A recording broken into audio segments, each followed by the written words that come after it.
أعوذ بالله من الشيطان الرجيم. بسم الله الرحمن الرحيم. الحمد لله الذي هدانا لهذا وما كنا لنهتدي لولا أن هدانا الله. ربنا لا تزغ قلوبنا بعد إذ هديتنا وهب لنا من لدنك رحمة إنك أنت الوهاب.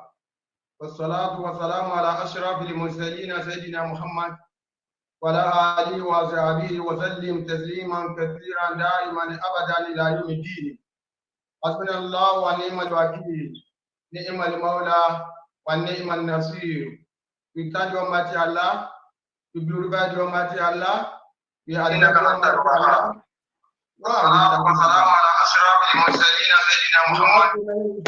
Almighty Allah. One of the first reasons is that He has shown us the way. He has made us Muslims. Without His wish, without His mercy, without His love on us, we wouldn't have been Muslim. That was His reverse to the Quran. Alhamdulillah, we thank Allah who has shown us this way. Without Him guiding us aright, we wouldn't have known the way. We now pray that, oh Allah, La tuzigh qulubana ba'da idh hadaytana wa hab lana min ladunka rahmah innaka antal wahhab. Oh Allah, don't let us go astray after you have shown us the way. We welcome you once again to another edition of Nasrullah Al-Party Nasfat Online Dawah series. We have committed the program to the hands of Allah. May Allah be with the moderator, be with our guest lecturers for today, be with all the technical team and all our viewers at home. And may Allah make the task easy for every one of them.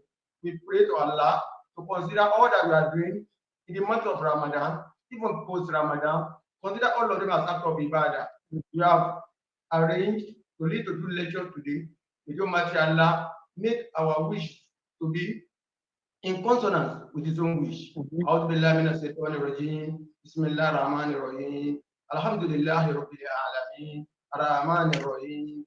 مالك يوم الدين. إياك نعبد وإياك نستعين. اهدنا الصراط المستقيم صراط الذين أنعمت عليهم غير المغضوب عليهم ولا الضالين. آمين. سبحان ربك رب العزة عما يصفون وسلام على المرسلين والحمد لله رب العالمين. صلوا على النبي الكريم صلى الله عليه وسلم. أعوذ بالله من الشيطان الرجيم. بسم الله الرحمن الرحيم. الحمد لله الحمد لله الحمد لله رب العالمين. It's another edition of NASFAT Online Dawah series.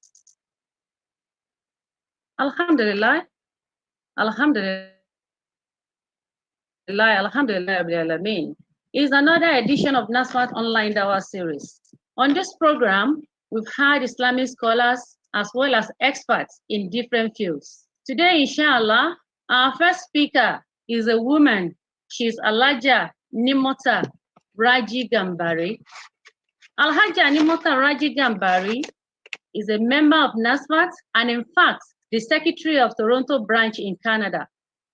She'll be treating the topic anxiety and depression. Speaker is a social worker cum psychotherapist. She's a registered social worker with Ontario Social Service Workers. She's a member of Canadian Social Workers, an advocate for justice, the founder Eto Ilera Louis Saheed, and the founder Idera Nimota Foundation. Brothers and sisters, join me as I welcome Alhaja Nimota Raji. Bismillah.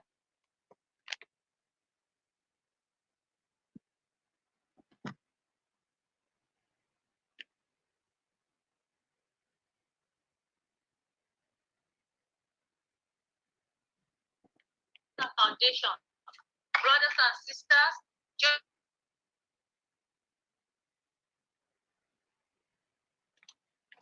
Allahu Akbar. We're waiting for Alhaja Nimota Raji Gambari to join us. Alhaja Nimota Raji Gambari, Bismillah. My name is Nimota Raji Gambari. I'm a psychotherapist in Canada. And my discussion today is going to be about depression and anxiety, and how it affects our lives and the lives of our loved ones. First of all, I'm going to give you the definition for depression and also for anxiety. Depression is a mood disorder which lasts for 2 weeks in order to be diagnosed of depression.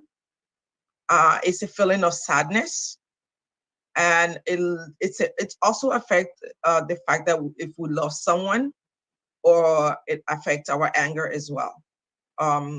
It also affects our daily activities, such as cleaning the house, cooking, doing everything that we normally do on a daily basis. Depression affects that. It also have a negative impact on our well-being. Some of us might not be able to eat well. Some might eat more. Some might have a sadness mood.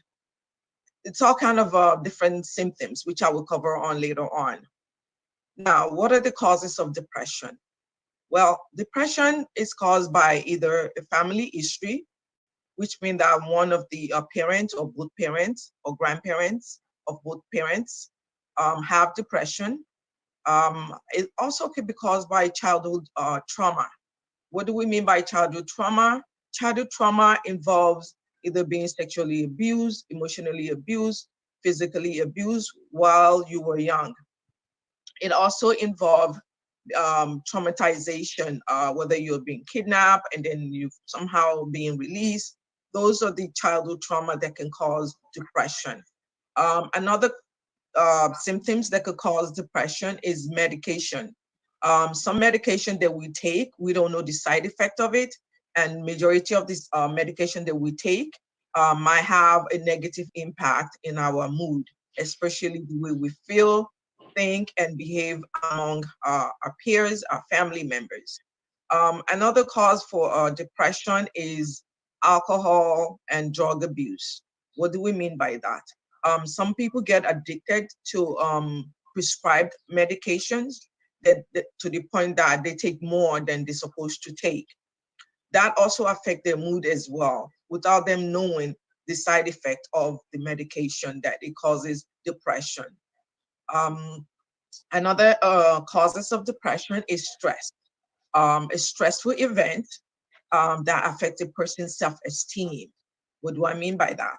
A stressful event could be a loss of a spouse, or a relationship breakup, loss of a child, those things, or even not even be able to adequately perform your daily duties at work, which can affect individual self-esteem. The person might feel like, oh, I'm no good, other people are better than me, I'm not doing what I'm supposed to do. And then the negative self-talk sets in. They start beating themselves down. They start talking negative about themselves. In short, they don't see themselves as a valuable individual. Another things that can also cause depression is feeling ashamed. For example, some people who are divorced, they feel ashamed that they are divorced. They feel that they have not adequately handle their relationship properly, or feeling ashamed, especially those that have children that are disabled. They feel ashamed of their children. They feel totally awkward to even take their children out, or even if it's a child, to even take them out to family functions. Those things sets in depression for the individual that are in that boat, that are in that shoe. So they don't know how to handle it. It also affects not being able to live to individual expectations. Say, for example, an individual is aiming for an A and they end up getting a B. That sets things like, oh, I'm inadequate, oh, I didn't do well. The negative talk sets in to the point that they will become demoralized within themselves and among their family members as well. Another causes of depression is guilt, feeling guilty of anything, not being good enough, criticalness, always negatively putting themselves down. Even if they're doing something that is so good, they would not see it as something beneficial to themselves. So that sets in depression because they are not seeing themselves as worthy. They feel worthless. So those things sets in depression. And the end result, some, if it's so bad, they will become suicidal. Some will even have a plan on how to execute their suicide, and or some, in some cases that we treat, some might not even have a plan, but they have the intention to commit suicide because the depression is so great that they cannot handle it. And majority of those people that are going through depression hardly talks about it because of the stigma and the marginalization that's accompanying it. They don't feel adequate enough to discuss it with anybody because they feel the fear of judgment, like somebody is going to judge them. Oh, why are you so depressed? Society is so good at judging people, especially when they're going through depression or anxiety. So the judgment sets in, so the people shuts down. They don't feel adequate enough. They just don't trust anybody that, oh, if I discuss my issue with this person, how is this person going to view me? How is this person going to accept me? So that holds them back from talking about their experiences and their emotional distress to anyone. So again, let me move on. That's about depression. Now we're going to talk about anxiety. What is anxiety? Anxiety is also part of mental disorder. It is associated with muscle tension and avoidance behavior. What do I mean by muscle tension? Some people, when they're excited, their muscles squeeze it. They start feeling aches and pains. Some will feel pressure on their arms, some on their legs. So those are tensions, even their shoulder will become so tense, but they won't be able to see it. It's those people that are beside them that will be able to realize that they feel intense. Even our facial expression will show, because the facial expression will be so tight that the individual that is experiencing the anxiety will not see the facial expression, but the loved one and their friends will be able to identify, oh, why is this person so tense? So those are some of the example of what anxiety looks like. And let me take it further as well. Anxiety also affects our emotional response. We call something of fight or flight. The fight or flight, it's an indication when someone is in a stressful situation and they cannot cope. They don't know what to do, whether either to fight it or to run away. That is what we call fight or flight. Some other things that can cause anxiety is biological factors. What do I mean by biological factors? Excuse me there. What do I mean by biological factor? Biological factor involves genetic traits. Some people have it in their genes. What do I mean by in their gene is either their parents, just similar to depression, because they both interlock. Depression and anxiety, they interlock. It's just a little different in the depression and anxiety. So the biological factor in the anxiety, I will repeat it again, is the genetic traits. Either the mother, the father, the grandfather, or great-grandfather might have it. It might skip a generation and another generation might pick it up. It also affects the brain function. What do I mean by brain functioning is it's an inheritance. The brain cannot think anything positive. The brain is always in excitement. And therefore, they themselves become excited. They become overreact to, excuse me, I'm in fasting, so my throat is a little dry. So they overreact or more sensitive to stressful events. And another thing is they are more easily excitable. I will give you an example of that. Some of the things, say for example, you and your friends or you and your husband are going out and the time is 1 o'clock. That's when you have to leave the house.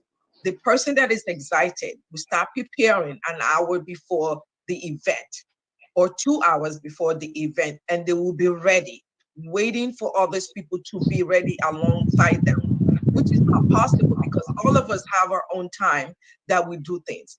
But the person that is experiencing anxiety, they want to leave the house the minute they get dressed. They become agitated, they become restless, and they start telling other people to hurry up, hurry up, hurry up, I need to go. And then that will be annoying to other people that know that they still have ample time to get to where they're going. So it's very, very tough for those people that are experiencing anxiety to slow down. They are always ahead. Another cause of anxiety is the psychological factors. What do I mean by psychological factors? Psychological factors involve the way we process things in our mind. The way our thoughts, our beliefs, our perceptions, all those things combined together will form the psychological factor of anxiety. So I'll give you an example of what I mean by that. Say, for example, a student, I'm going to use an example of A and B. One student is not doing pretty well in school. The mother comes in and assists that child to do better in school. The child will feel like, oh, I'm getting the positive support from my parents, which will also affect them as they grow older, because that will give them self-confidence that I'm getting the positive feedback from my parents. That is the A situation. Now let's look at B. In B situation, B will feel as if though they're not good enough. They will feel like I'm being judged. They will feel like, oh, my parents are always looking at my weakest point. They won't see it as something positive. They won't accept it as a constructive feedback. They will see it as a criticism. So there's a difference between A and B children. But the A and B children, even though they are experiencing the same issue, the same advice, the way they perceive it is totally different. Therefore, the B child, whose parents and who the individual is experiencing anxiety, when they grow up, they will always feel that they're not good enough, because that's the way they're thinking. That is their perception, because they're not seeing the constructive feedback as a positive feedback, but rather as a negative feedback to them. So that's how they perceive it. I will take it a little bit further again. Our environment shape who we are. Our environment determine how we're going to be successful in life. If you're with someone that think positive, definitely you're also going to pick up on that positive feeling. But if you're constantly around someone that is always negative, always beating themselves down, you're going to pick up on that trait as well. That's how the environment comes in to develop and shape individual. I will take it a little bit further again. For example, right now we're experiencing a pandemic, a global pandemic. Therefore, each country is in lockdown. We are also in lockdown in Canada, as well as in Nigeria. But the way individuals accept that lockdown is totally different. We might accept it in the Western world as, okay, they're trying to safeguard us from catching a disease. Whereas those people that are living in Nigeria sees it as disempowerment. They see it as, oh, why am I being locked down? They're not processing the effect of the lockdown. They are looking at it as a negative impact. Just like the similarity between the example I gave earlier about the child A and the child B. So this is another example that I'm giving here. The social distancing, for example. A lot of us are used to hugging and kissing our loved ones. That's not allowable now. We can't do it. Some people will feel withdrawn from that, because some people, they enjoy they do derive enjoyment from that, hugging and kissing and seeing their loved one, being among their loved one. They derive excuse me, they derive enjoyment from that. But that is also taken away during this pandemic season. So the way everybody perceived it in different countries is totally different. The minute that they'll let people out of lockdown, you see the excitement in them. They're so happy to come out, because it's not something they're used to. They're not used to that.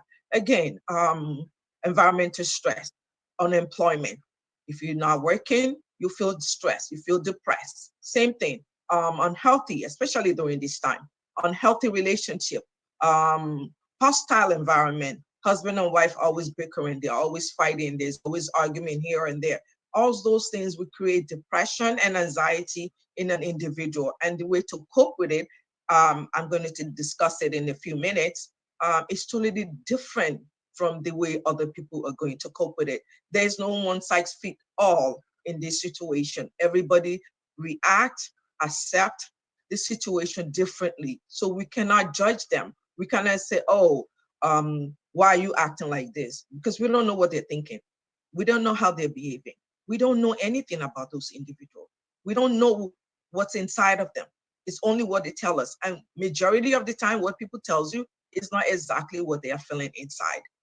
So for the present situation right now, and then with Ramadan in, you could see that the social distance, since everybody used to go into the mosque to give thanks to God and all that stuff, those things are taken away. Some people cannot accept it.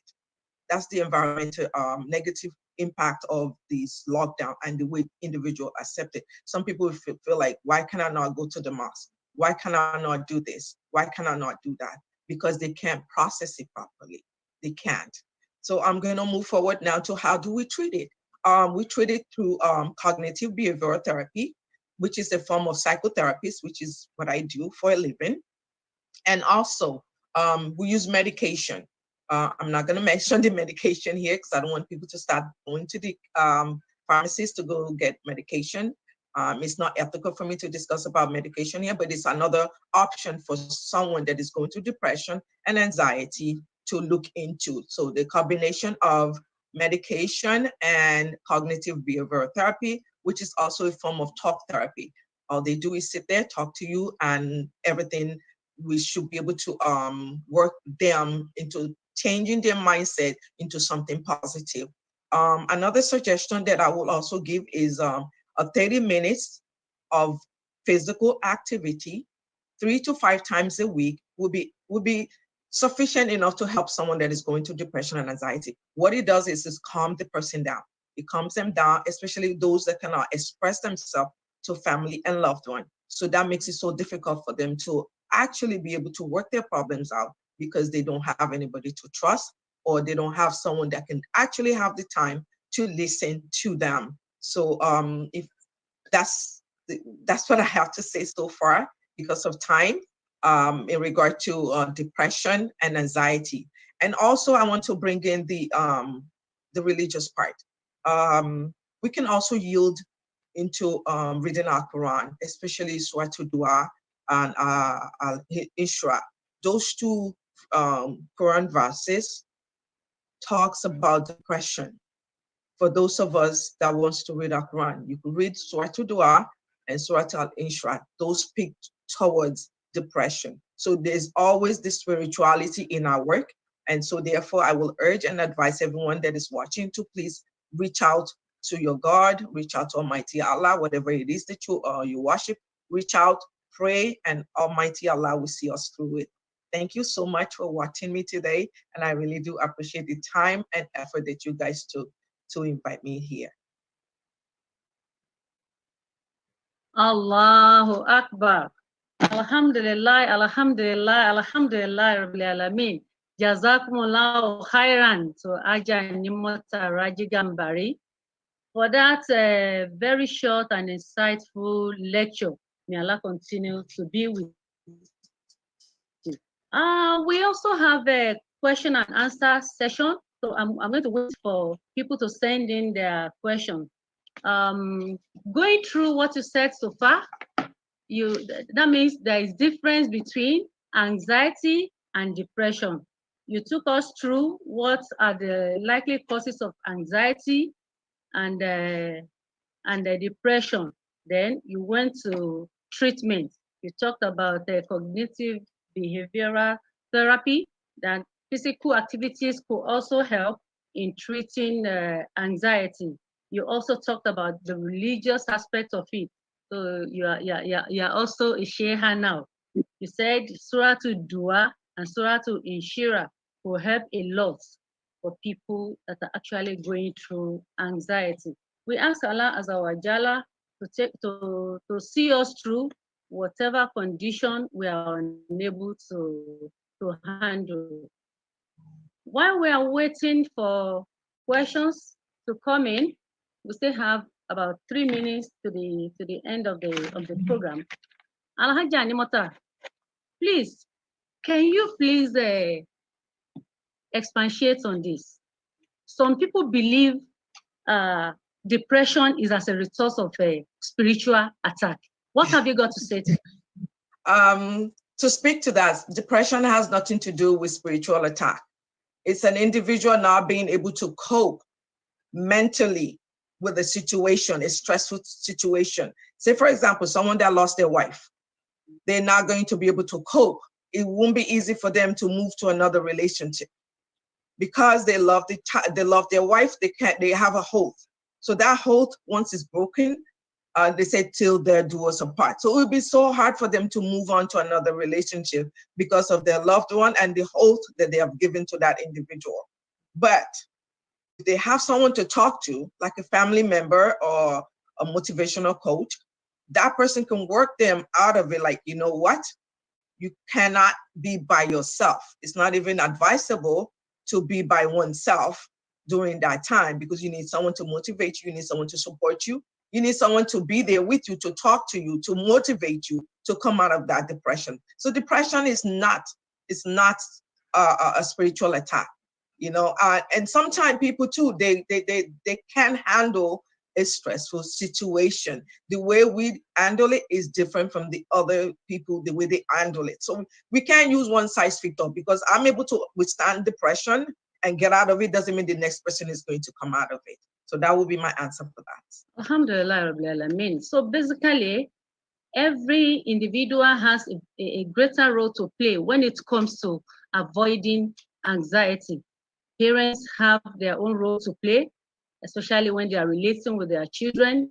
The society also has its own share of the blame at times, because when they stigmatize people that have anxiety or people that are going through depression, I think the borderline is for us to love one another. Thank you very much, Alaja Animota Raji. I'm going to ask our father, a spiritual leader of NASFAT, Sheikh Abdulaziz Maruf Onike, to give you a special prayer for the wonderful lecture you've delivered. Over to you, sir. Thank you. Alhamdulillah. Alhamdulillah. Alhamdulillah Rabbil Alameen. Alhamdulillah. Thank Almighty Allah for the life of Alaja. May Allah continue to enrich knowledge. You have really made us proud as a member of Nasrullah and the party. You have taken them to the Holy Quran. You have advised them the person ground that is to read. What else can any about you? Apart from what you have done today. Remember that reward you have done. And I take care of all you have just for you. You know, I think I وصل لربك ولا إن ساعتك ولا أبتر ولا حول ولا قوة إلا بالله العلي. Thank you so much. I'm so honored. Thank you so much. May Almighty Allah bless the whole Nasrullah. In fact, may Almighty Allah bless you as our CM. Hopefully you'll come again to visit us in Canada. Inshallah, and I hope and pray that Elijah too will come to visit us again in Canada. Thank you so much for honoring me. Thank you for having me here today. Thank you. Thank you. Alhamdulillah. May Allah reward you. May Allah reward you. Wa alaikum salam wa rahmatullahi wa barakatuh.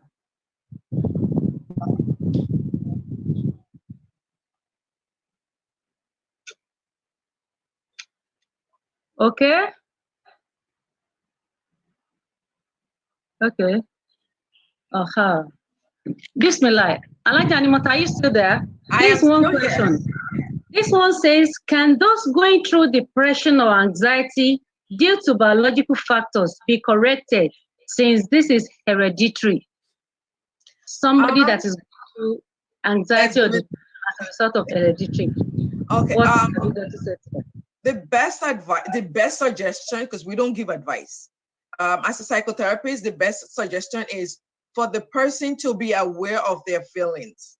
Once you are aware of your feelings, write them down, find someone close to you to talk to. We discover that once you discuss your problem, there's a saying that says a problem shared is a problem solved. Discussed. So once you share that problems and the way you're feeling with an individual that you trust, because not everybody really understands how to be supportive. Once you find out somebody, hang on to that person, express how you are feeling to that individual.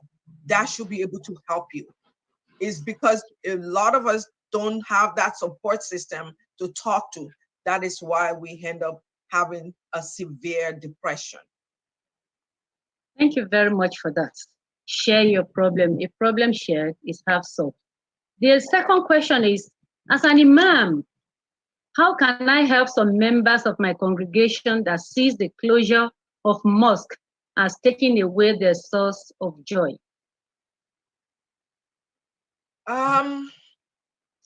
As an imam, can you repeat it again? The question says, as an imam, how can I help some members of my congregation? Obviously, they are depressed about the fact that about the issue of closure of the mosque. Of my congregation that sees the closure of mosque as taking away their source of joy. Okay. As an imam, because there's spirituality in our work as well. As an imam, what I would suggest is to reach out to those people. Have online, if possible, have online conference to those people. Encourage them, provide support. Let them know that this is just a temporary situation and it will soon pass away. Give them that moral support, give them that emotional support because that's what they needed. So just be there for them without judging them. Listen. Most of our job is we'll listen. We don't give advice. We'll listen to individuals' problems. Once they are done talking, then they will feel relieved. So it's always advisable for them to have an online congregation, just like we're doing now. Alhamdulillah. Give them moral support. Talk to them that the situation is temporary. It's a phase, it will soon be over, inshallah. Yes. Thank you very much. Assalamu alaikum wa rahmatullahi wa barakatuh. I hand over to Chief Missioner to invite the second lecturer. Assalamu alaikum wa rahmatullahi wa barakatuh. Wa alaikum assalam wa rahmatullahi wa barakatuh. Thank you so much. Allah for giving us the opportunity of listening to our sister all the way from Canada. May Allah make all the things that we have listened to today beneficial to all of us.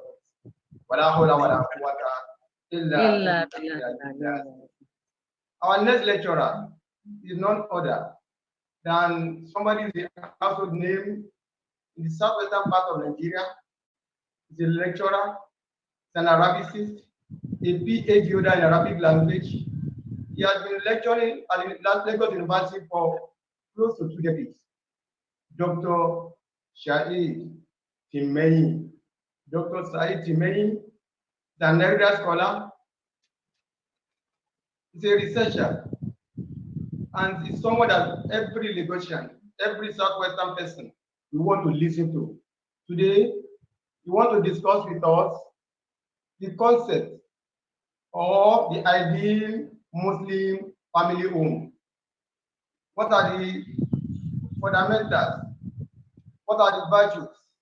What are the characteristics that are expected in any ideal Muslim home? Everybody claims to be a Muslim. All of us claim to be Muslims. We claim that our homes are Muslim homes. We fit into the qualification of having our home to be called Muslim homes. Dr. Saheed Timehin will take us through on the characteristics of an ideal Muslim home. Dr. Saheed Timehin, فليتفضل مشكورا.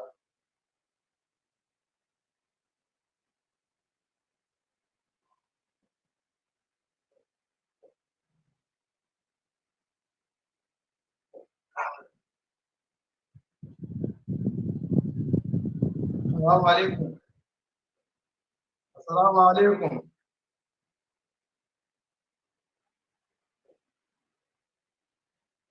Okay. Let me. Alhamdulillah, we are trying to get back our guest lecturer online. He is to talk on the characteristics of a Muslim family, but a deep Muslim home. This same question was thrown at the committee of Darul Ifta al-Mishriya, and they listed about 7 or 8 characteristics, 8 features that you can see in a home for that home to be qualified as an ideal Muslim home. I wouldn't want to let the cat out of the bag. In the course of waiting for our lecturer, one of the first things that was mentioned by them then was that every ideal Muslim home to ensure that it observes the restriction of God the Almighty, the restriction of God the Almighty. All His orders, all His prohibitions, they must comply with it. That family to ensure that every member of the family knows the concept of halal and haram. And Sheikh Koridor listed about 11 characteristics, 11 features of halal and haram. It says, when it comes to the issue of ibadah, everything is haram except what is halal.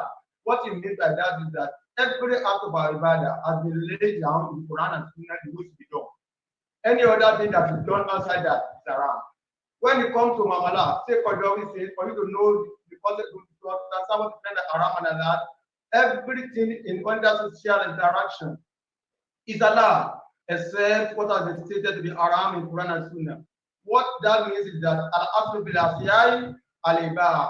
The default rule, the default statement, the default principle in any social affair, the affairs of dressing, the affairs of doing marriages, the affairs of housewarming, the affairs of bullying, the affairs of government, the affairs of environmental degradation, environmental care, the affairs of mercy, everything is allowed except what is haram.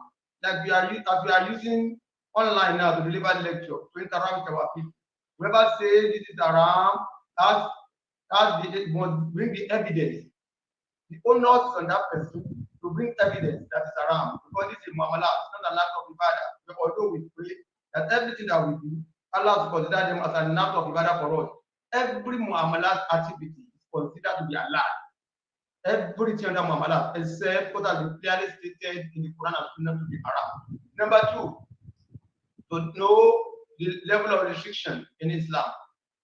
When Sheikh always says necessity dictates exception. There are things that could be stated to be clearly stated to be haram in the Quran, but if you are forced, if you have no option,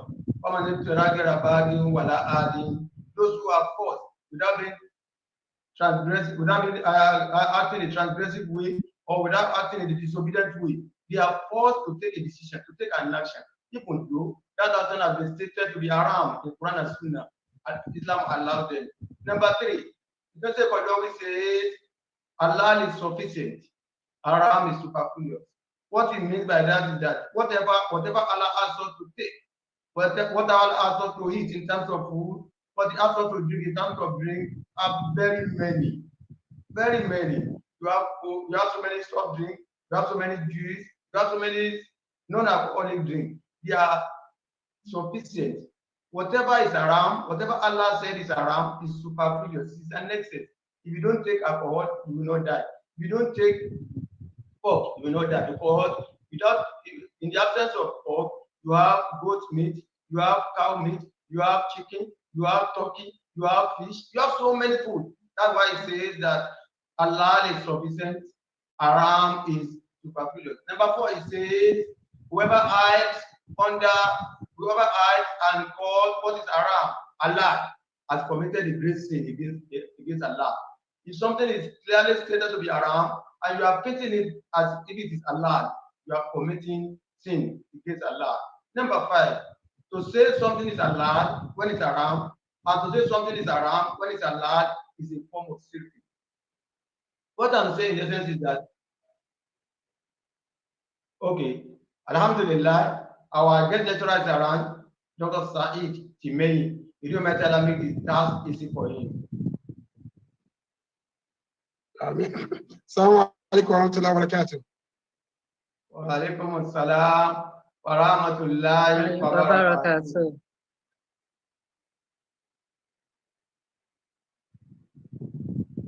أعوذ بالله من الشيطان الرجيم. بسم الله الرحمن الرحيم. الحمد لله رب سيدنا ونبينا محمد على آله ومن نهج منهجهم إلى يوم الدين. اللهم لك الحمد أمدا مع دوامك، ولك الحمد حمدا مع خلودك، ولك الحمد أمدا لا إله إلا ذاك، ولك الحمد بالقرآن، لك الحمد بما هديتنا، ولك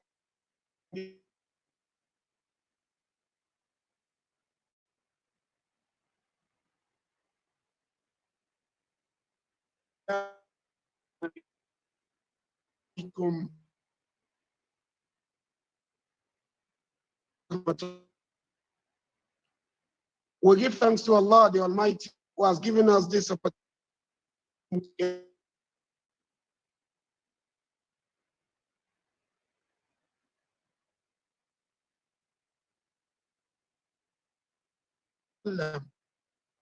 Beloved brothers and sisters in Islam, we shall be examining today a topic that affects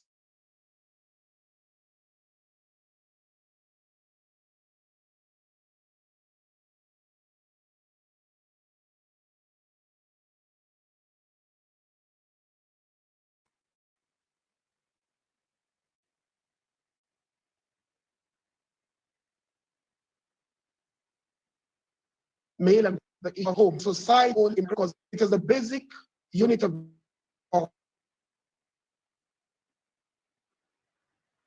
from a home, and the home itself a man institution that you have riches. Why?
أعوذ بالله من الشيطان الرجيم. بسم الله الرحمن الرحيم.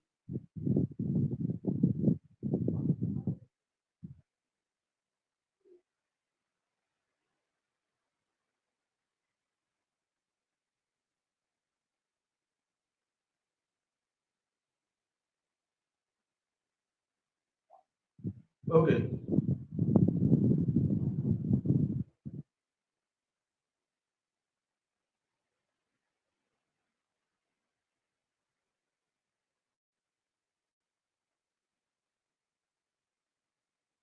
Wherein Allah says, ما لمؤمن ولا مؤمنة إذا قضى الله ورسوله أمرا أن يكون لهم الخيرة من أمرهم. That is, it does not behove a Muslim female, it doesn't behove a male and female. إذا قضى الله ورسوله أمرا لهم الخيرة.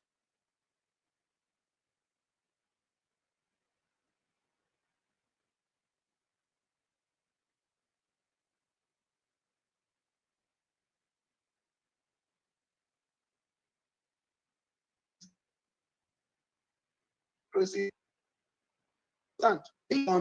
As a Muslim, you submit in a home. I mean, it is only such a home where all these things that we call a Muslim home. It is that kind of home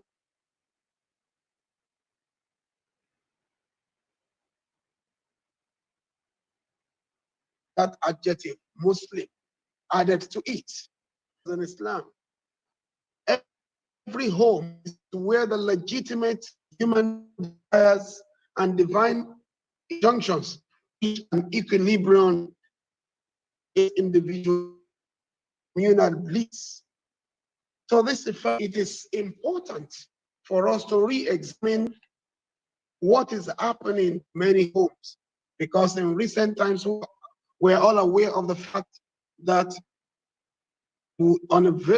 almost on a daily basis we have stories of spouses killing one another. We have stories of increase in divorce.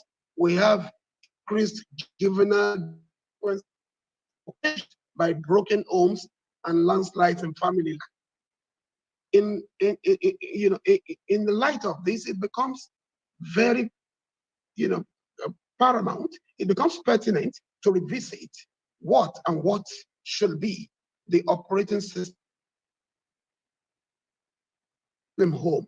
What is the Muslim home, and how does a Muslim home respond to various disharmonies and frictions we experience in the family?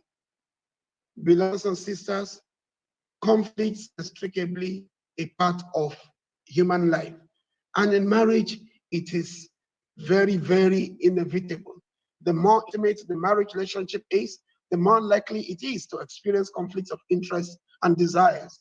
This is because no two normal intelligent persons want exactly the same thing at the same time, or see issues in exactly the same way.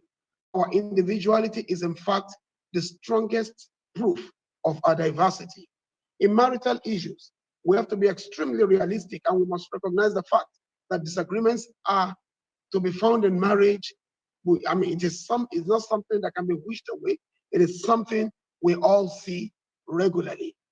Two strong, independent personalities cannot ride together in a boat without some kind of turbulence. And this is true for both Muslims and non-Muslim couples, be they educated or not. Marital conflicts assume different forms. Occasionally, they deteriorate into an all-out war. Most often, however, they are skirmishes fought in subtle ways: verbal abuse, stoic silence, public criticism, sarcastic remarks, intimidation, demeaning remarks, and subtle or manifest indifference. Such actions tend to weaken the foundation upon which marriage is built. Beloved brothers and sisters in Islam, it is not a sin to have disagreements in homes. It is just a normal thing. It is what we make of these disagreements that matters. What happens in a home?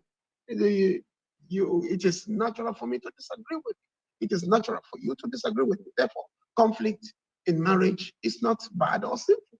What determines how it is to be seen is how it is handled.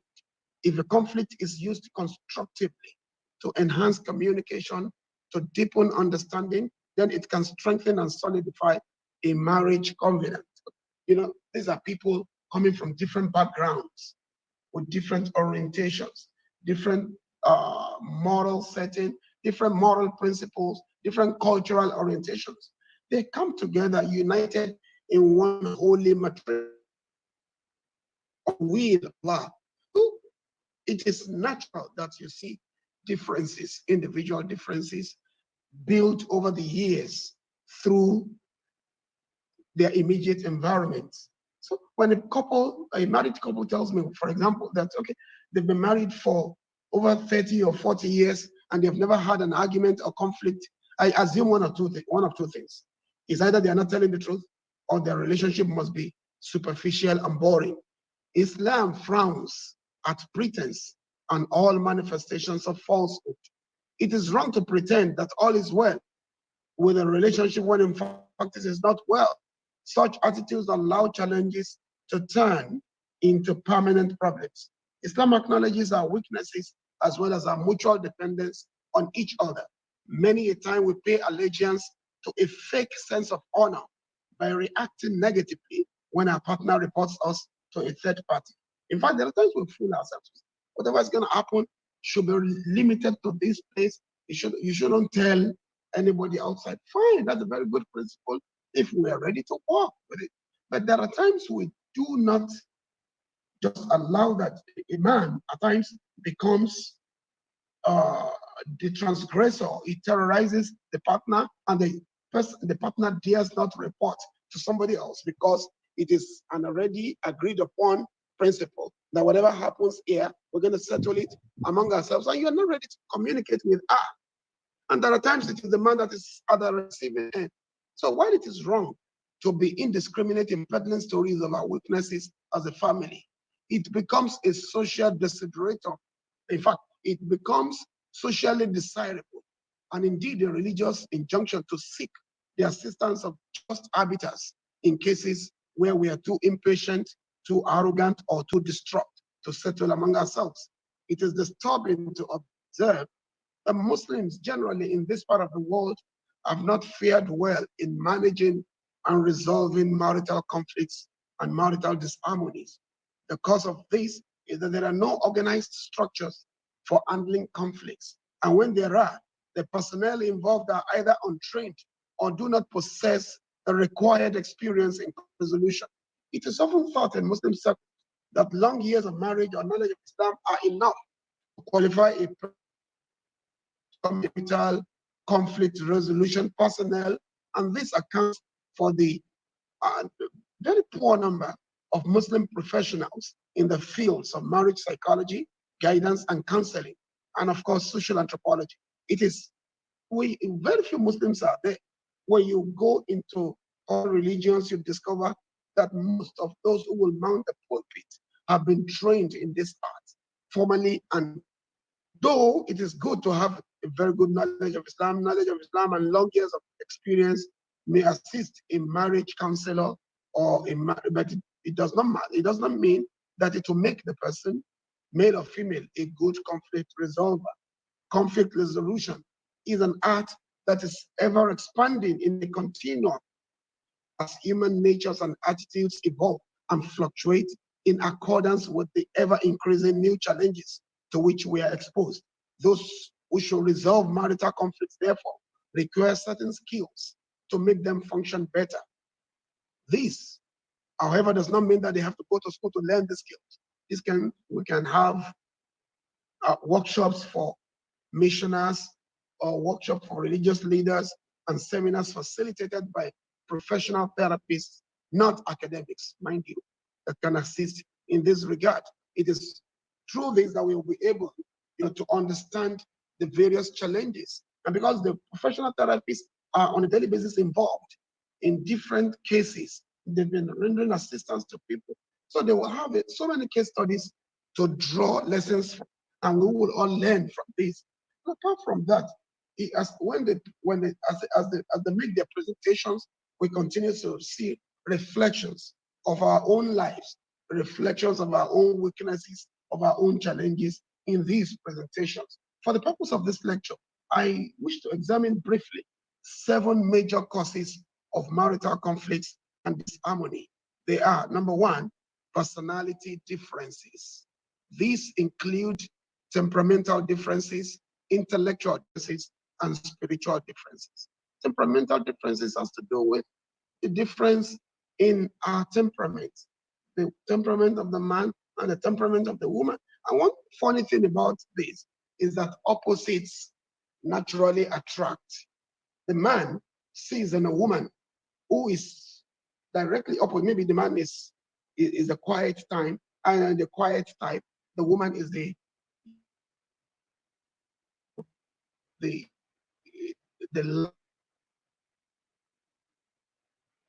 lacks enough experiences to use for peculiar situations.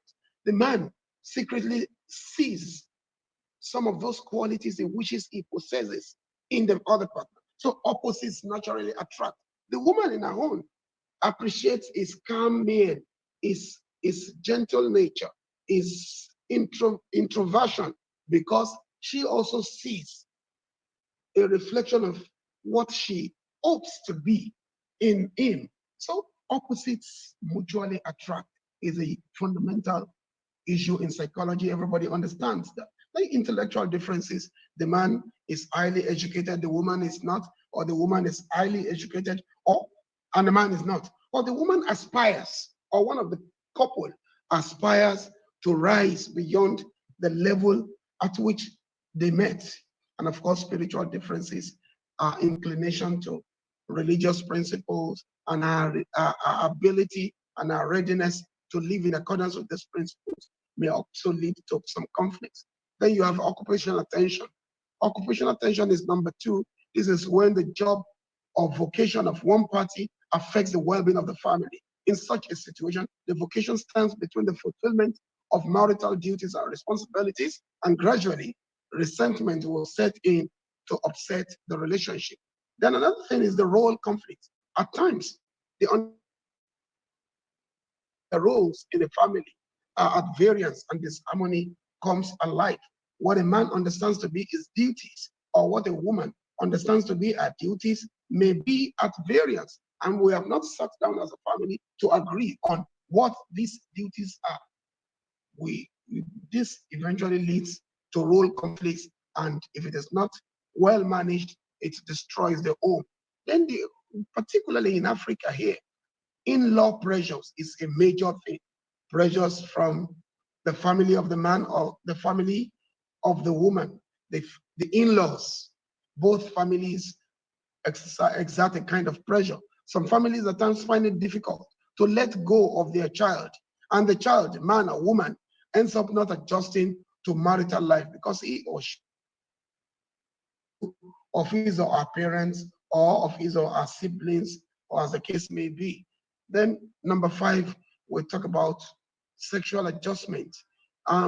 This is when the sex drive of one partner tends to overwhelm the other partner or fall below his or her expectation, and this often leads to frictions of varying dimensions. And you know, the kind of mystery that surrounds the sexual issues, particularly in our own cultural universe. Issues of sexual adjustment or sexual issues comes with a kind of mystification. It has to be demystified. It has to be faced with realities as discussions between adults. But when you cannot discuss this, the woman, for example, finds it more difficult to complain. If she complains, then she doesn't want to be seen as a whore. She doesn't want to be seen as someone who expresses her sexual need indiscriminately. But for God's sake, she is legally married to you, and she has every right to talk about whatever she considers to be detrimental or otherwise to the relationship. Because if she suffers in silence, you make her an easy prey to shaitan. And of course, economic challenges. Most marital problems these days are actually revolve around economic challenges. Issues of marital expenses or change in the economic fortunes of the head of the family may also cause serious frictions in the family. Then, of course, number 7, the social circle tensions. The social circle tensions, that is when the social status of one of the couple, or change in when there is a change in the social status. Let's us examine a man suddenly gets promoted. He becomes the CEO of his place of work. This comes with additional responsibilities. It comes with more engagements in the immediate environment and outside the immediate environment, and possibly constant traveling. If this is not properly managed, it may affect negatively the family. Many a time we convince ourselves, okay, no, I'm better able to take care of the family. You spend money on the family, you think, but for God's sake, money does not replace you. While it is for the man to understand the peculiarity of the situation, the woman too should understand that the status has changed. This man has not changed, but the challenge or the challenges he faces have changed. And we must all adjust to those challenges. And you try to make a good use of a situation which you consider to be bad. The list of causes is exhaustive. I've only mentioned these 7. Let me quickly go through them again. Personality differences, occupational tensions, role conflicts, in-law pressures, sexual adjustments, economic challenges, and social circle tensions. This list is not exhaustive.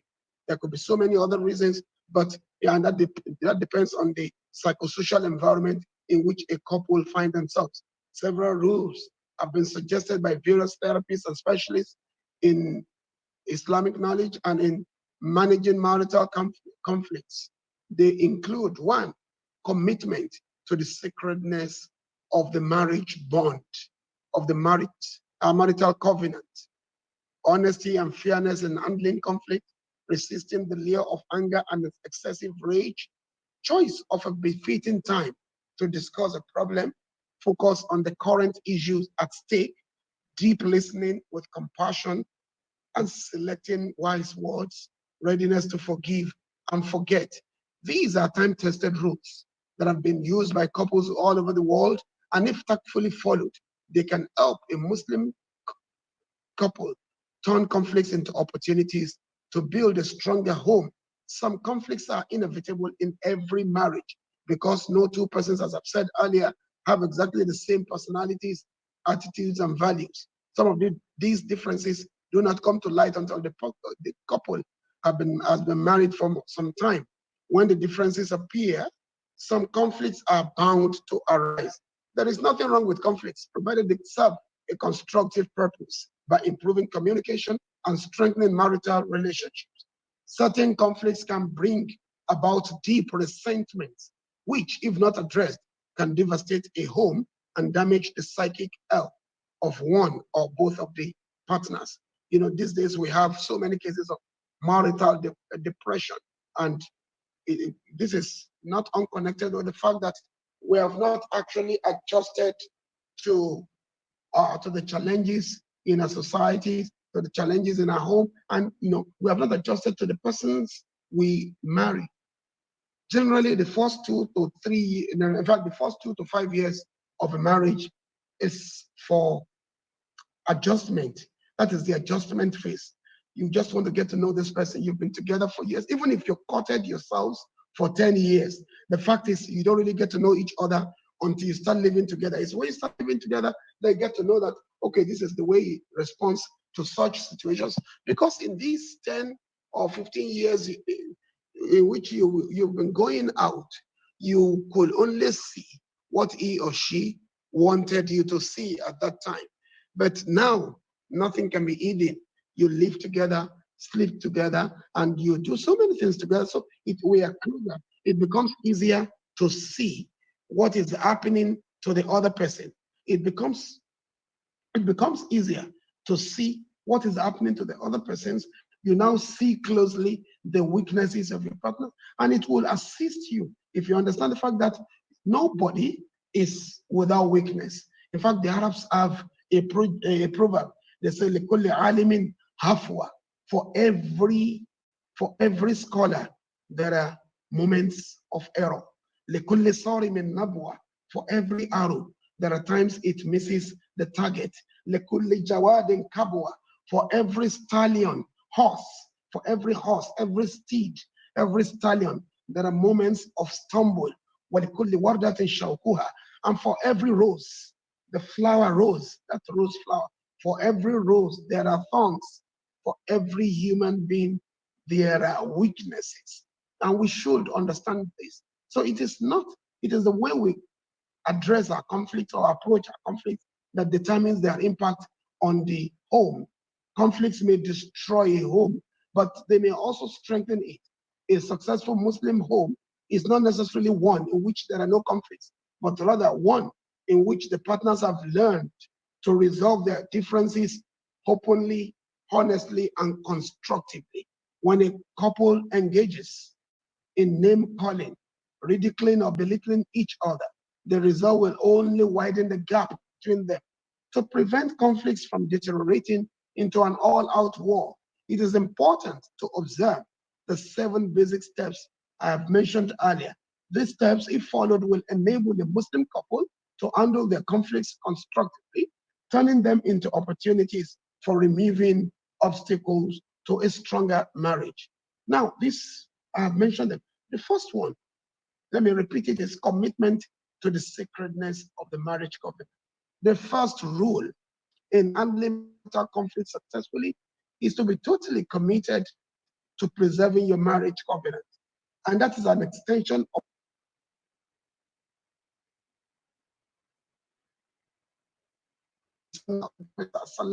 you are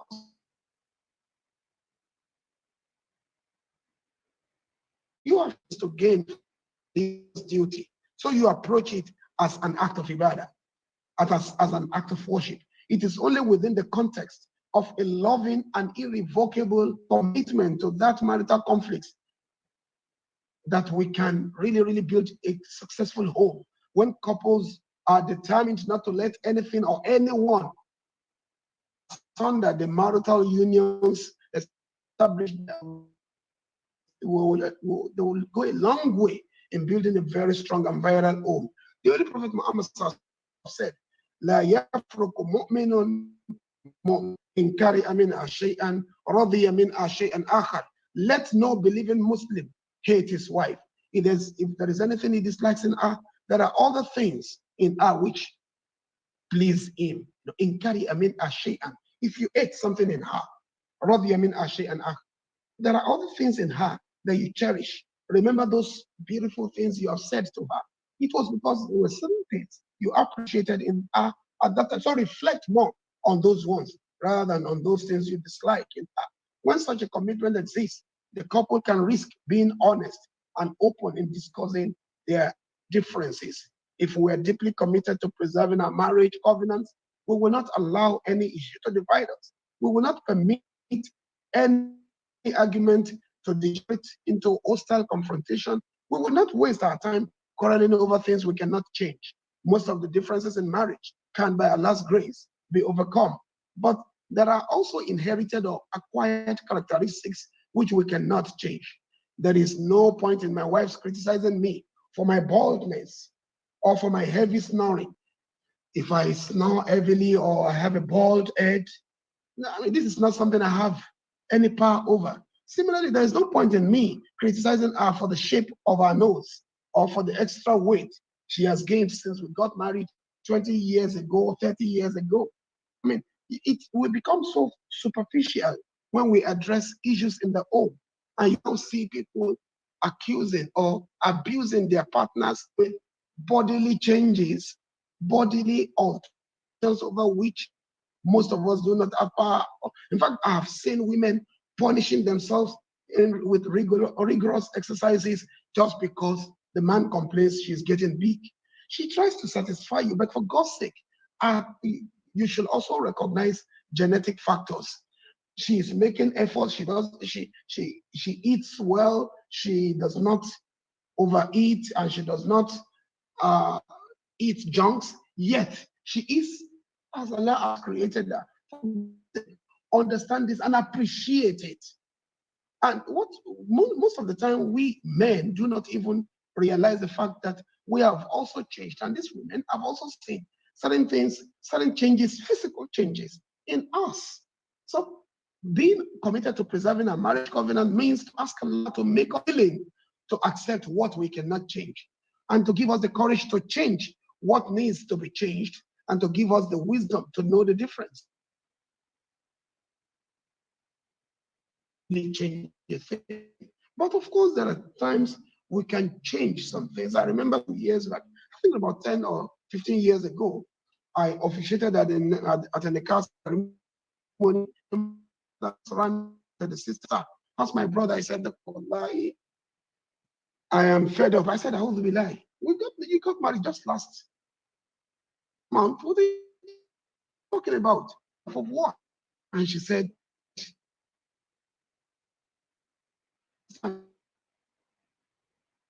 asking questions. Is he keeping late? Is he not feeding you? Is his family disturbing you? Is that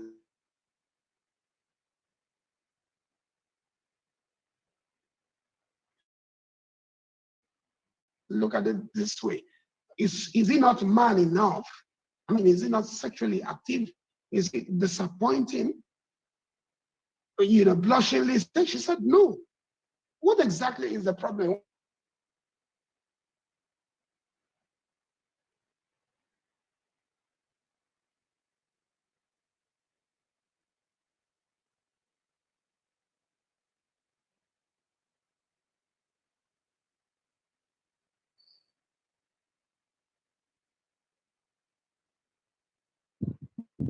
The best way to do it when he's snoring, shift his position,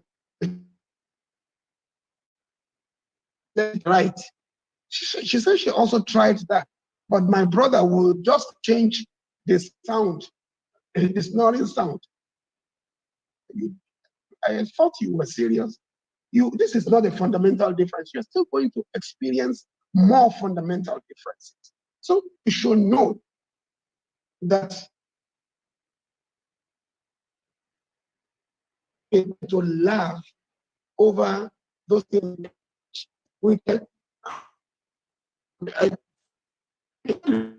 wife. In fact, I never knew I would appreciate this kind of stature. And sincerely, I would love that stature because she is that stature. She is our nature. As long as she maintains that good nature, a Muslimah who has submitted to the will of Allah, it is a plus for me. I have a good home keeper, I have a good mother at home, I have somebody to take care of me. So as far as I'm concerned, any other thing is secondary. It is not even important. But to us, we get distracted by all these physical features and we start creating problems for our partners. And another thing is this, some of us come under, I've had brothers telling me, after all, Islam allows divorce.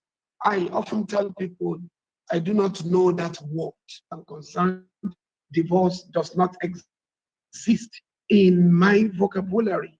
I don't believe in it, and that's why the Prophet called it Habgadul Alal, the worst of Allah, the worst of those things allowed by Allah. Allah has allowed it in extreme circumstances, but don't push yourselves to the extreme. To me, divorce is never an option. I have seen people who have been married 2, 3, 4 times, and they've told me that every person they have married, they have always found 1 or 2 complaints. So at the end of the day, you discover that there is no that is perfect. You are not perfect. The person you're going to marry is not going to be perfect, and don't expect every fantasy to be fulfilled. Those fantasies, things you have read in books, things you have watched in films, because we no longer refer our cases to Allah. Most of us will prefer to refer our cases to, to the novels you have read on, the kind of wedding in a particular film, the kind of character in a particular novel. Please wake up. A total commitment is only possible by taqwa, God consciousness, the fear of Allah, and divine grace. It is Allah alone that will give us the power to hold fast to our commitments. But we have to make a decision to hold fast to this commitment. Know that all these things you have read in books, you have watched in novels, are opinions of some people. In fact, some of these, most of them are fictions. The way the writer, the script writer thinks it should go. The novelist thinks, okay, he wants to create a plot. This is the lessons they want to teach. Yes. So there are times they give us characters that has a kind of a semblance of perfection, but you should know that there is no perfection except with Allah and His Apostle. So it is Allah alone that can assist us, but we have to submit Him. Then His light will guide our decisions and will guide us in everything we have, everything we do within the home. He has joined our lives together, and it is He alone who can help us stay together when conflicts arise.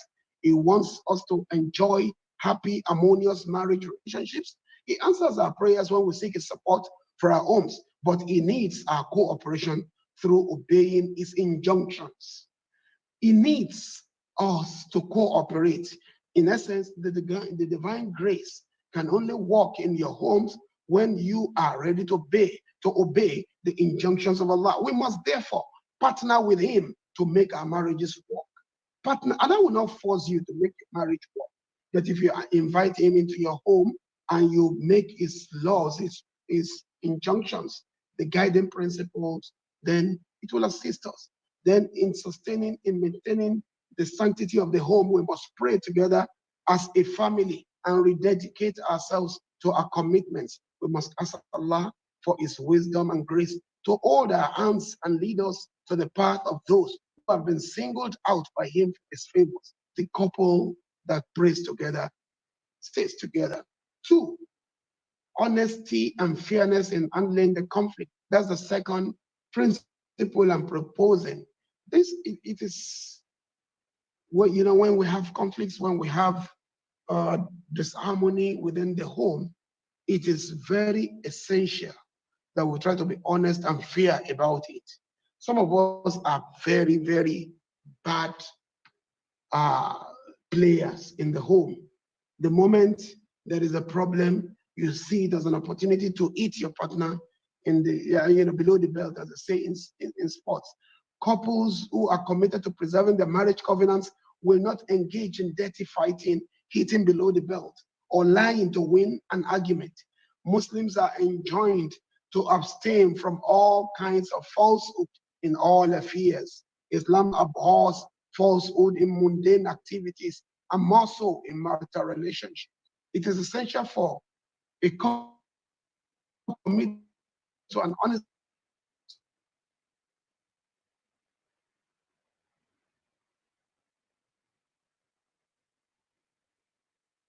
relationship with themselves, to being totally honest with each other.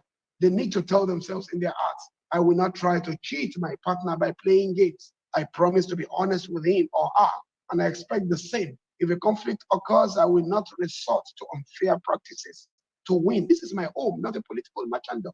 You are in a home, not on the field of soccer. It is not. You are not in a gun in the casino. This is your home. After this conflict, you still hope to continue living together happily. So don't destroy the home by being unfair, by being dishonest. Some of us are wonderful conversationally. Some of us can talk, can discuss, and win them down in you that you're not being fair your partner. Know that you're not being. It is not something strange. You know I know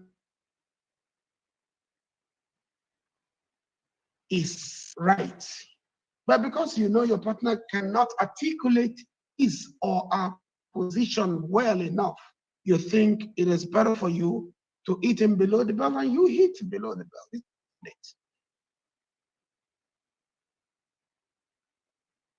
Says blame, but to resolve problems.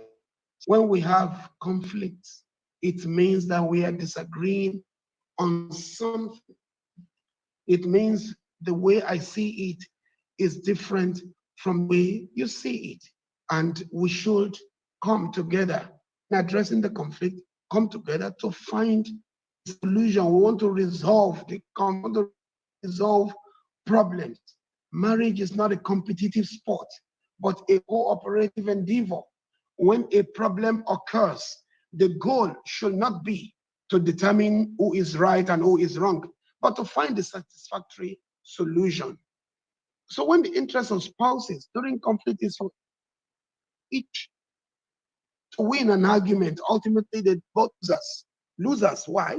Because first, they will often resort to unfair to win, and second, because the outcome of become a weaker home, a weaker relationship where feelings of resentment and bitterness remain and eventually lead to new confrontations. Because the one who has been treated unfairly, the one who has been treated unjustly, will continue to carry the scar in his or her mind. Thus, it is important for a couple to handle conflicts with honesty and fairness, seeking the best solution to Allah to a problem, regardless of whose idea is. And when you cannot really handle it, seek recourse to Allah. Turn to Allah for guidance. There are times both of you can resolve. Look, let's over it. Let you think you are right, I think I'm right. Let's pray over it. Let's ask Allah to make me understand you, if indeed you are right, or to make you understand me, if indeed I'm right. You can only have that kind of beautiful conversation if we are honest with ourselves. Another principle is the need to resist the layer of anger and excessive rage. Anger destroys. Apart from being committed to honesty and fairness in marriage, we should learn to control our anger. The Holy Prophet Muhammad sallallahu is reported to have said, "Awwalul ghadab junun wa akhiruhu nadam." The beginning of anger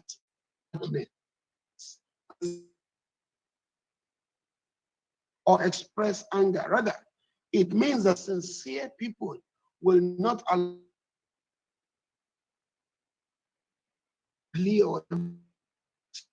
in a marital partner, in a home where the partner is unable. It is a feeling of what is wrong. To reform, the wife is doing something, or my husband is doing something that is wrong. It is the right kind of anger. It doesn't come with name calling. It doesn't come with abuses. It doesn't come with invectives. The right kind of anger should be accompanied by a desire to reform ourselves and reform the partner. My husband shouldn't be doing. Wife shouldn't be doing this. I understand this is a weakness, and you express it in a language through which he or she can understand and really not feel it to fight back. The spouses will not become angry at the infidelity of their partners. When a man is unfaithful, the woman has every right to feel angry. When she expresses anger, is another thing. And the marriage is meaningless if the man sees that his wife is unfaithful and he does not react. But what kind of reaction? Our challenge is to build the own. Anger is a natural urge, and it must be moderated by sound intellect and taqwa. But your intellect, your reasoning faculty, and your fear of God, your God consciousness should moderate it. It becomes sinful when anger is expressed through outbursts of temper, dirty or insulting language, or even physical violence. Unbridled anger is a deadly malady which must be banished from the Muslim home. But the anger which is disciplined, selfless, and pure can be a great moral force in the world. As human beings, we are often victims of our ego and our low desires, such as pride, selfishness, and impatience, which sometimes explode in uncontrolled outbursts of anger and irritation. The possibility of where we can safely blow off our steam and release the at all, we can safely unload our temper, anger, and tension. Outbursts, offensive remarks, and sharp retort often wound our partners, who may also reveal their own ugly nature by retaliating with similar outbursts of rancor. We have seen this on so many occasions. You see the man react, and it's, for God's sake, It has nothing to do with your being a scholar. I'm an ustaz, I'm a sheikh, it doesn't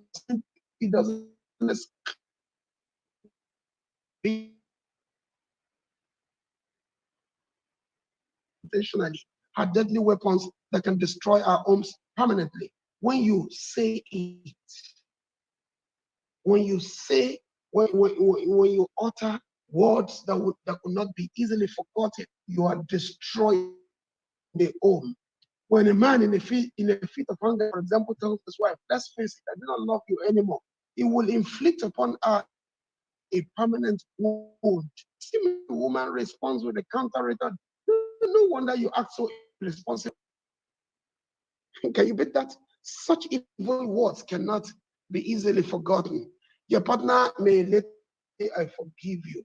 But deep, the hurt caused by those words may never be healed. So guard your tongue. Guard your tongue. And I really need to appeal to men, because the buck stops on your table. You are the head of the family, and in all resolution situations, your leadership role in the family. After all, you call yourself a man. I mean, Yoruba, and there was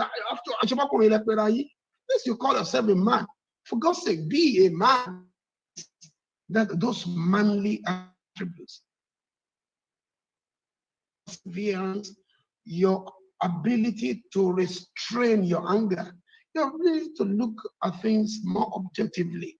You could be, ability to be able to ask yourself, in what way? Okay, this man is wrong, but in what way I contributed to Christ? I may have done things pushed out to these extremes, and then you should not allow what woman says to destroy your own. Most women, not only Nigerians, all over the world, when they are angry, they use very powerful words. What they do not mean. When a woman tells you, I hate you, that what we have heard this from not one of our wives. I hate you. I hate you. That she hates you. She's telling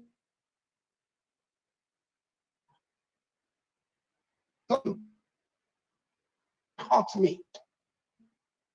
That you may not be able to forgive and forget. I can only appeal to you as a Muslim, forget. Try to forgive and please try to forget. Because in reality, that she is just saying that. The Prophet ﷺ himself told us, in fact, he asked Aisha, told Aisha, and I said, Aisha, I know the time when you are angry with me, and I know the time when you're not. She said, do you know? The Prophet said, yes. Anytime you are angry with me, when you want to swear, you swear by the Lord of Ibrahim. But when you are happy with me, you swear by the Lord of Muhammad.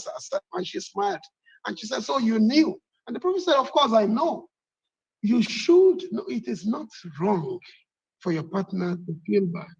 While we try to orientate women to control their tongues more, they are more susceptible to the use of the tongue negatively, but it is your understanding that will calm that. It is your understanding that will control the situation. If she says, I regret it, I hate the day I met you, she is only telling you how hot she feels. She's only telling you she hates what you have done, and she only wants, for God's sake, to be, she wants to be treated, what is called the egg treatment. Treat her like an egg. Draw her together. Don't hold her, pet her, appeal to her, comfort her. You will discover that the woman that told you yesterday, I hate you, I hate the day I met you, that same woman will tell you today, you are the best thing I ever had and that ever happened in my life. I have had, wallahi, I have had it several times.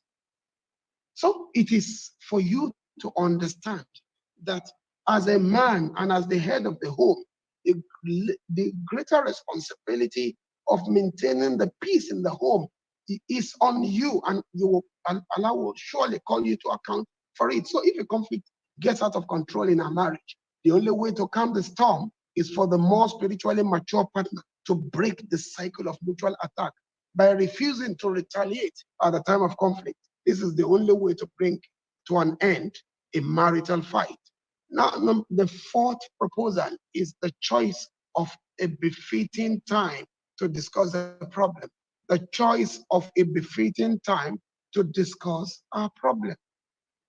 This leads us to consider, and I think it is right to include this because most of the time when we talk, when we want to discuss our weaknesses or our conflicts, we get distracted.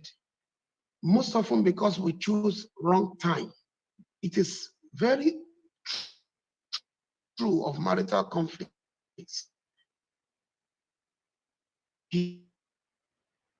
Two becomes aggravated when partners are not in the right to actually address the issues. Well, when I'm tired and a woman, when I'm tired and my wife says, no, it wakes me up in the middle of the night, I am sleeping and I think I need the sleep. The woman now says, wake up, we got to talk. And I said, please, I am tired, can't it wait? And she says, no, you must talk. We must talk. Oh, if I stand up, there is a 90% possibility that she will be talking, I'll not be listening. Or she will be talking, I'll be thinking more of what I'm going to do, how I'm going to deal with her for this act of interrupting my sleep. So it is well established in marital counsel. Listened to counselors with, during these various therapeutic sessions, we've seen that timing has destroyed many homes. There may be times when an issue has to be resolved immediately. In most cases, however, conflicts develop over a period of time and can be temporarily put off until an appropriate time. This is the procedure. A basic rule to remember regarding the timing for discussing problems is to avoid raising them just before anything that will not provide adequate time for satisfactorily dealing with them. For example, the time just before a meal. If you bring an issue just before a meal, the man may end up not eating the meal. You just to hell with you and your meal and go. Just before going to bed, just before making love, just before going to work, or just before going to a function. Okay, I have an assignment, I have a program to attend, I have a meeting in the office, and you now say, no, I have to discuss the issue. These are inappropriate times, and it will lead to further unpleasant disagreements. The best time to discuss sensitive issues or serious differences is when both husband and wife are well rested, wide awake, and feeling at ease. At such favorable times, one can be more rational, considerate, and accommodating. A wise husband, a wife, a husband who are both wise, who are both intelligent, will understand the importance of this proper timing for discussing serious and disagreeable things. Okay. If your partner brings it, you say, okay, I can't. Okay. No, can't you see? Are you blind? Can't you see I'm walking? Or I'm going out? Why can't you see I'm late already? No, you can always. Okay, I don't think this is the best time to discuss this matter. Why don't you deal with it later on when the children are in bed or after we have rested? Having said this, then we must set a time. You set the time and you keep. Okay. At night now, okay, you come back and the wife can even say, please try not to stress yourself.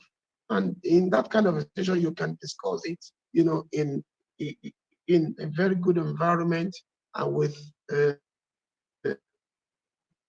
a favorable climate. Another important rule regarding timing is not to prolong the discussions unduly. Anger, conflicts, and negative feelings must be resolved as soon as possible, because the longer we postpone resolving a conflict, the more difficult it will be later on. So we must resolve it. All these things should be resolved as soon as possible. So, I mean, before you talk, just go if it is the issue. And that takes me to the fifth proposal, which is which is to focus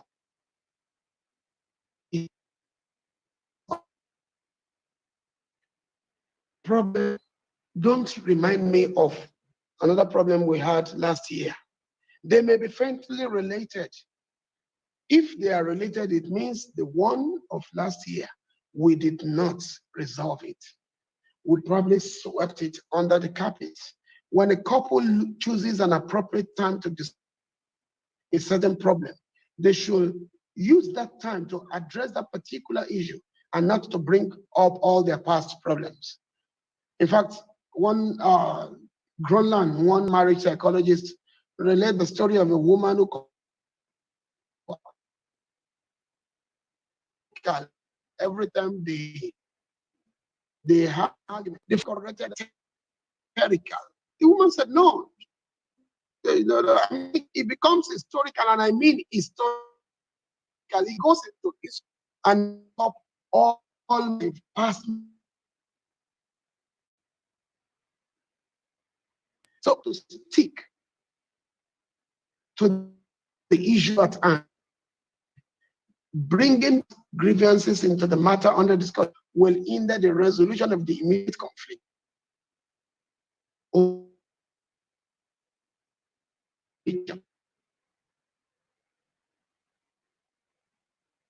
An accusation. Let me try to illustrate. The man and his wife. The man tells the wife, you left you left it in the backyard, and now the motor is soaked because there is rain. The mower with which we mow the grass, the woman ought to have brought it in. Probably she used it in the garden while keeping the garden, and she slept, and overnight there was a rain. And the man now retorts, when will you ever learn to put things away in the proper place? You see, there's a problem. The problem is the mower's motor is soaked in water, and it will have to be repaired. The man has used a very narrow approach. After telling the woman, you left the mower in the backyard and the motor is soaked, you have talked about the problem. Now he goes for the attack. When will you ever learn to put things away in the proper place? And because their own trade, you can't in invectives. She has the perfect response. And the woman just said, look who is talking. You leave your shoes all over the house and I have to pick them up and put them long in her life and use as a pretext to launch a sweeping attack. Related to the issue involved. The end result is that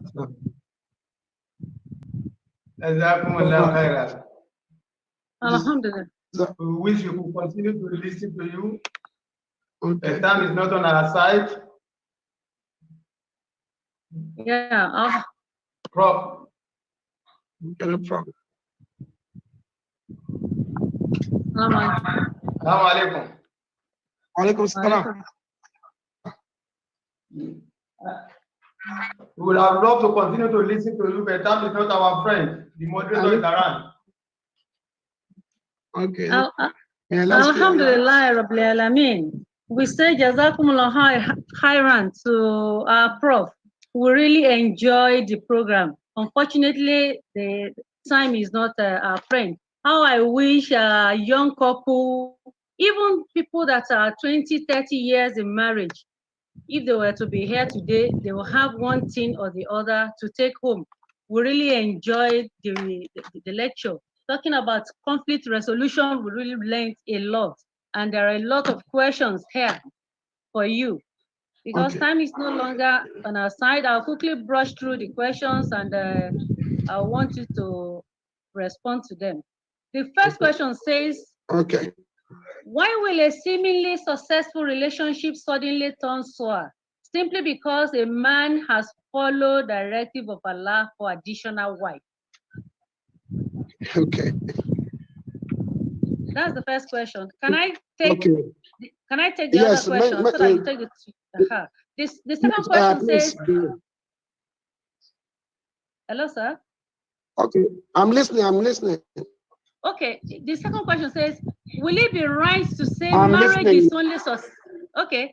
Will it be right to say marriage is only successful because another woman has not surfaced? That is the second question. Can you take those two questions for now, sir? Okay. And let me both questions are really related. Marriage is why should a problem occur after a second wife comes into it? Let's look at it this way. It is not easy for anybody to share what he or she does not want to share. So what should precede our orientation in marriage should be an understanding of the need for polygyny itself. The need, Allah himself knows that it's not going to be easy. It's not going to be easy, but these are some of the sacrifices we have to make to avoid bigger problems. If we do not have a population explosion of women, for instance, or if we do not have so many single mothers, so many divorcees, so many young widows, we may not really be talking about taking a second wife. If, for example, you have in a society 1,000 men, and there are within the same society you have 1,000 women, it is just fine. Let the one women, and they got married, and nobody is thinking of a second wife. But what takes place? 500 went to war, 300 died in the war, leaving 300 widows. So the number of men have, the number has reduced, and the number of women has not. Men fight battles majorly, so they get killed in wars. They are the ones that work as drivers in the transport industries. They get killed on the road. They are those that works on the high seas. They get killed on the seas. So ultimately, you often have very few men of marriageable age, within the society. And Islam is very realistic. Islam allows it. It is not a law. It is not compulsory, but it is allowed. It is not for me to say, okay, unless you do it, you are going to be punished. But it is for me to let you that Allah has allowed it. And when situations arise, it becomes almost compulsory within organizations when you have those young divorcees. It is always easy man to start again. A woman that becomes a woman that has a problem in her home because the man takes another wife should examine our own reaction, and the man too should examine to what extent his own. And most of the time, we don't even look at how we have contributed to the thing. There are times you don't know that you changed as a man. You don't know you have changed. Okay, the poor woman, your first wife, reacted negatively at the beginning. And with understanding, with counseling, she accepted. And the thing is on. Forget about it. Is now for you as a man to forget about the fact that she ever at any time kicked against it. But we all fall in. You never wanted that. You remember you did this, you did that. No, it is wrong for a man to do that.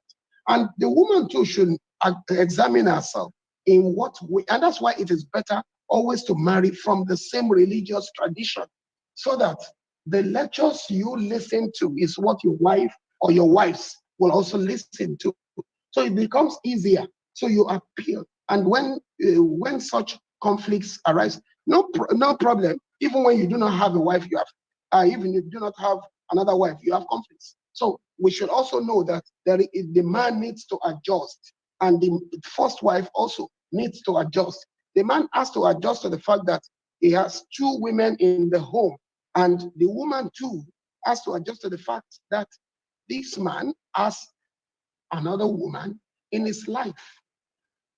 But when I marry, okay, for example, I have met a sister at their Salatu, and we have gotten married, and I now meet another one at one social function. I don't know her background. I don't, okay, just because I say the hijab, for God's sake, we do not belong to the same tradition. I don't understand whether she understands what we've learned in a social gathering. So as a result, there may be problems. And there are times you bring her into the same organization and you have problems. When you bring her, the first wife now has supporters. So, but when we all submit and understand the fact that this is a religious injunction, it is not because Allah wants to give you a problem, but it is because Allah understands the challenges we're going to face in life. In fact, I'm not going to mention the sister. I have a very close friend. We were colleagues in the university in those days, and she was one of those who always vowed that she would never share a man with another person. And the brother was a friend too. We worked together. We were in the MSS together. Now, about 4 years after the marriage, the brother died. And the brother died, and it's, with leaving the sister with 2 kids. Now she's no longer marketable as a first wife. If she starts a relationship, other people will react. And when she met me last year and said, "Doctor, are you going?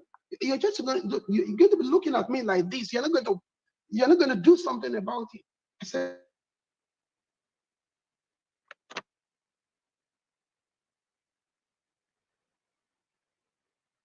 Allahu Akbar. Alhamdulillah Rabbil Alameen. I can no longer hear you. Okay. Thank you very much, sir. Thank you very much, sir. In essence, marrying another woman does not determine the success or failure of a marriage. Thank you very much. Alhamdulillah Rabbil Alameen. May Allah reward you immensely. I will now go to our Chief Missioner to give you a special prayer for a wonderful lecture being delivered. I can also see that our president is also in the house with us. May Allah be pleased with each and every one of us. Back to you, sir. Alhamdulillah, Alhamdulillah, Alhamdulillah Rabbil Alamin. ومن يفعل قولا ممن دعا إلى الله وعمل صالحا وقال إنني من المسلمين. Who is the best speaker than someone who is better in speaking than someone who is calling to the way of Allah? We have delivered a very good lecture to run for us, and we have got a lot of lessons from the lecture. We are not surprised. We are a seasoned lecturer and an erudite scholar. We are a researcher. May the Almighty Allah continue to be with you. Amen. Allah continue to enrich you in knowledge. Amen. We are a patron of Nazareth, global of Muhammad Party. You continue to answer us, and we Allah continue to spare your life for us. Wala hawla wala quwwata illa billah. I thank all those who have made this program success. Right from the moderator, to our lecturer from Canada, to our ICT team, to all those who are working behind the camera to ensure that the 3rd edition of Nusrat Online Dawah Series came out a success. You might reward all of you upon that. All our members and non-members who are on the month of Ramadan fasting, you might accept our fasting from us and make the concluding part of Ramadan, make it easy for all of us. And accept our fasting, our Qiyamul Layl, our Tarawih, and all our voluntary acts as act of ibadah. Wala hawla wala quwwata illa billahi al-aliyyil azim. As we always do, at the end of every lecture, we all give our intention, because we believe in the secret of the Prophet sallallahu alaihi wasallam. As-sahimu at-taqira, wal-imam al-hadilu, Adawah to Muslim. 3 set of people, their prayer will not be left unanswered. A fasting person until he breaks his fast, a just ruler, and someone who has been wronged, who has been oppressed. When these 3 people pray unto the Almighty, Allah quickly answers their prayer. We fall into category number 1 because we are all fasting. Let's not give our intention. In your prayers, remember all those who are down with COVID-19, you might bring them back on their feet. Remember all the health workers who are in the forefront of the battle, who are in the forefront of the effort to stem the tide of COVID-19. Remember, Allah bless their activities. May Allah take care of their families. Remember our dear Society Nasrullah Party. May Allah assist us in executing all our projects. The Fountain University located at Osobu, our multi-purpose Islamic Center, for $800,000 Islamic Center located at Kilometer 28, because by the expressway, ACC, Ogun State, southwestern part of Nigeria. Remember, Allah make us complete the projects better than we expected. Remember all our members who are looking for the fruit of the womb, may Allah grant them their own children. Remember all our members who are looking for jobs, may Allah grant them sources of livelihood. أعوذ بالله من الشيطان الرجيم بسم الله الرحمن الرحيم اللهم إنك قلت وقولك الحق ادعوني أستجب لكم اللهم أعطى الدعاء ومنك الإجابة وأعطى الجود منا وعليك السلام ولا حول ولا قوة إلا بالله العلي العظيم. Inshallah, tomorrow we are having an all-night prayer to be hosted by Brother Sola, Main Director of Bank of Nigeria. We are starting the program 11:59. It's 2.5-hour program.